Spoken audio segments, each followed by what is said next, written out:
आइए मजे करते हैं डिंकी पांडा के साथ। वरुण और अमन दोनों एक गांव में रहते थे। दोनों गहरे दोस्त थे। दोनों साथ साथ स्कूल जाते थे, साथ साथ खेलते थे।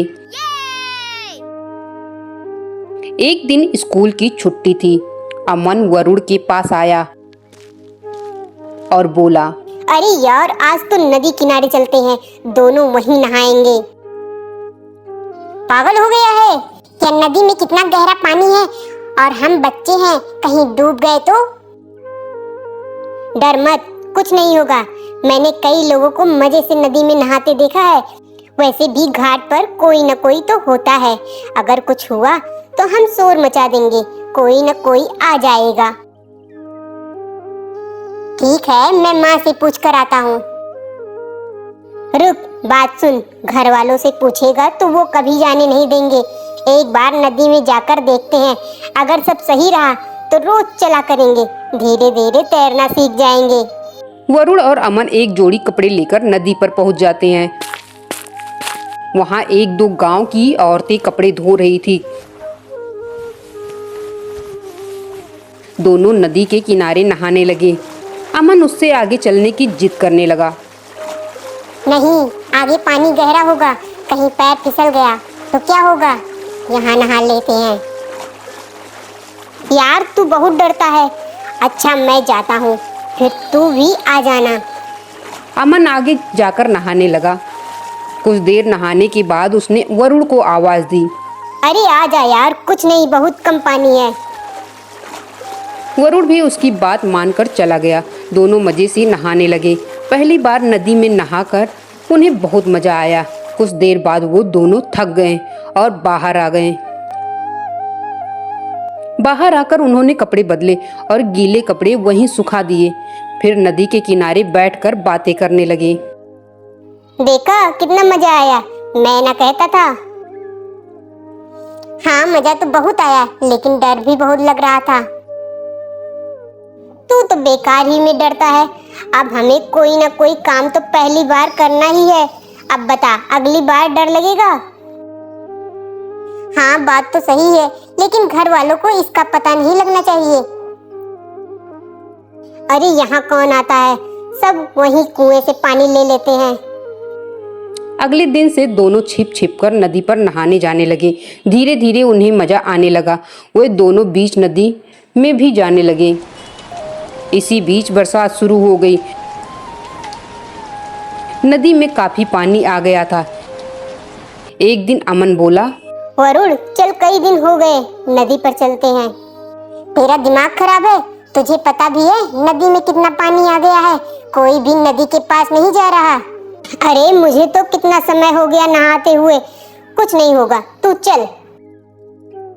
नहीं भाई, मैं नहीं जाऊंगा। बरसात के बाद जब पानी कम हो जाएगा तब चलना। अमन नहीं माना और उसे जबरदस्ती ले गया। नदी के पास पहुंचकर दोनों ने देखा कि नदी तेज उफान पर थी। देखा कितना तेज पानी है और अब गहरा भी हो गया है। देख, पूरा घाट डूब गया है।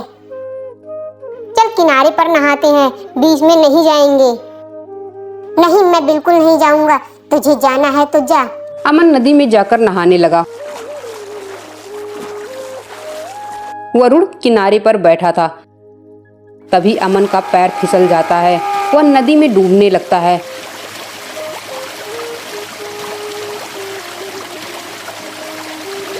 वरुण जब देखता है तो वह चौंक जाता है। तो वह नदी किनारे पहुंचकर उसे बचाने की कोशिश करता है, लेकिन वह वहां से दूर चला जाता है। वरुण को कुछ समझ नहीं आता।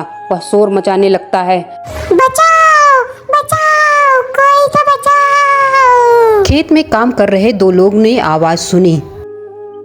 लगता है नदी किनारे कोई पुकार रहा है। चलो चलो देखते हैं। हाँ हाँ, देखना तो पड़ेगा ही, चलो देखते हैं। उनमें से एक तैरना जानता था। वह नदी में कूद जाता है और अमन को बाहर निकाल लेता है। अमन को लिटाया जाता है वरुण उसके पास बैठकर रो रहा था।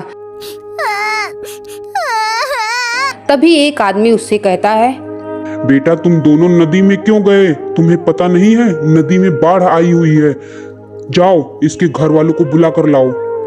वरुण भागकर अमन के घर पहुंच जाता है और उसके माता पिता को साथ ले आता है। वहां पहुंचने पर देखते हैं तो अमन ठीक होता है। उसकी माँ उसे गले से लगा लेती है। उसके पिताजी वरुण और अमन दोनों को बहुत डांटते हैं। इधर वरुण के घर वालों को भी बुलाया जाता है। दोनों को खूब डांट पड़ती है। दोनों अपनी गलती मानकर माफी मांगते हैं। पिताजी मुझे माफ कर दीजिए, मुझसे बहुत बड़ी भूल हो गई है। आगे से ऐसी गलती कभी नहीं होगी। हाँ पिताजी, आज के बाद मैं आपसे बताए बिना कहीं नहीं जाऊंगा और नदी किनारे तो मैं कभी दिखाई भी नहीं दूंगा। उसके बाद वरुण और अमन के घर वाले उन्हें आपस में मिलने से मना कर देते हैं। आज के बाद तू अमन के साथ दिखाई दिया तो तेरी टांगे तोड़ दूंगा। कितनी बार समझाया है तुझे, नदी के किनारे मत जाया कर। आगे से ऐसी गलती की तो तेरा बाहर निकलना बंद कर दूंगा। स्कूल में भी वरुण अमन से बात नहीं करता था। अमन ने कई बार कोशिश की लेकिन वरुण नहीं माना। अब अमन को वरुण पर बहुत गुस्सा आ रहा था। उसने वरुण को सबक सिखाने की सोची। वरुण एक दिन स्कूल से घर की ओर चला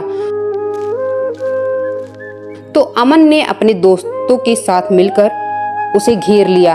अमन बहुत होशियार बनता है, जान से मरते मरते मैं बचा और नखरे तू दिखा रहा है। बता मेरा दोस्त बनेगा या नहीं? मेरे घर वालों ने तेरे से बात करने के लिए मना किया है। वैसे भी तू बहुत जिद्दी है, तुझसे मुझे कोई मतलब नहीं रखना। अमन और उसके दोस्त मिलकर वरुण को बहुत मारते हैं और अधमरा छोड़कर भाग जाते हैं। वरुण के घर वालों को जब इसकी खबर मिलती है तो वह बहुत दुखी होते हैं। तो वो उसे लेकर अस्पताल जाते हैं जहां कई दिनों तक वरुण का इलाज चलता है। वरुण अब तो कई दिन हो गए हैं, बता किसने मारा तुझे? मुझे नहीं पता पिताजी, किसी ने पीछे से मारा। मैं गिर पड़ा, फिर 3-4 लड़के मुझे मारने लगे। मैंने उनकी शक्ल नहीं देखी। भाई तुझे पता है वरुण ने तो हम लोगों का नाम ही नहीं बताया। इधर जब अमन को वरुण की हालत के बारे में पता लगा तो वह बहुत डर गया। कुछ दिन बाद वरुण थोड़ा ठीक हुआ तो अमन उससे मिलने उसके घर गया। घर पर कोई नहीं था। उसके माता पिता खेत पर गए हुए थे। दोस्त मुझे माफ कर दे, मैं बहुत गुस्से में आ गया था, लेकिन तू मेरा सच्चा दोस्त है। तूने फिर भी मुझे बचा लिया, नहीं तो मुझे पुलिस के हवाले कर सकता था। मैं तुझे सुधारना चाहता था। अगर तुझे पुलिस में दे देता तो तू हमेशा के लिए अपराधी बन जाता और तेरे माँ बाप पर क्या गुजरती। अमन उसकी बातें सुनकर रोने लगा। चल अब रो मत, अगले हफ्ते से मुझे लेने आ जाना। दोनों साथ में स्कूल चलेंगे। मैंने अपने पिताजी से बात कर ली है। अगले हफ्ते से दोनों स्कूल जाने लगे। सीख, सच्चा दोस्त वही है जो दूसरे दोस्त को सुधारने का प्रयास करे। अगर आपको ये वीडियो अच्छी लगी तो चैनल को लाइक, सब्सक्राइब और शेयर करें।